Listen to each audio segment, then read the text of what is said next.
வணக்கம் நண்பர்களே. இப்போ இந்த வீடியோவில் என்ன பார்க்க போகிறோம்னா, மாடு வளர்க்குறது வந்து லாபகரமான தொழிலா இல்லையான்னு பார்க்க போகிறோம். இப்போ பார்த்தீங்கன்னா, ஒரு மாடு எடுத்துக்கிருவோம். ஒரு மாடு காலையில் வந்து 6 லிட்ரு, ஈவினிங் ஒரு 5 லிட்ரு கொடுக்குதுன்னு வச்சுங்களேன். மொத்தம் 11 லிட்ரு. 1 லிட்ரு வீட்டுக்கு எடுத்துகிட்டு போக 10 லிட்ரு. 1 லிட்ரு 50 ரூபா வீடுகளுக்கு ஊற்றுனீங்கன்னா, நீங்கள் வீடுகளுக்கு ஊற்றினா தான் கொஞ்சம் லாபம் கிடைக்கும். நீங்கள் சொசைட்டியில் எதுனா ஊற்றினீங்கன்னா 25 ரூபா 30 ரூபாய்க்கு தான் எடுப்பாங்க. 1 லிட்ரு 50 ரூபாய்னா 10 லிட்ரு ஐநூறுரூவா. ஒரு நாளைக்கு ஐநூறுரூவா. மாதம் 15,000 வந்துடும். ஒரு மாட்டுக்கு 15,000. நீங்கள் ஒரு ஆள் வளர்க்குறீங்கன்னா ஒரு 3 மாடு வரை ஒரு ஆள் பார்த்துக்கலாம். ஒரு ஆள் மொத்தம் 45,000 வந்துடும். ஒரு மாடுக்கு 15,000னா 3 மாடுக்கு வந்து 45,000. அதில் வந்து மாட்டுக்கு தீவனம், புண்ணாக்கு எல்லாம் ஒரு 5,000 போயிடும்.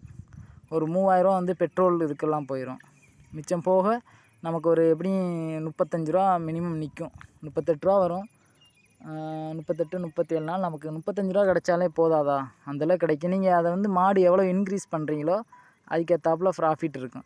அடுத்தவங்க சொல்லுவாங்க, நிறையா பேர் மாடு வளர்க்குறது வந்து ரொம்ப கஷ்டம், ரொம்ப அதில் லாபம் இருக்காது, அது ஏன்டா பார்க்குற வைக்கிறேன்னா சொல்லுவாங்க.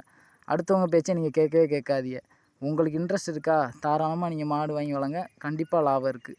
அடுத்த வீடியோவில் இதை பற்றி இன்னும் தகவல் நிறையா கொடுக்குறேன். நன்றி, வணக்கம் ஃப்ரெண்ட்ஸ்.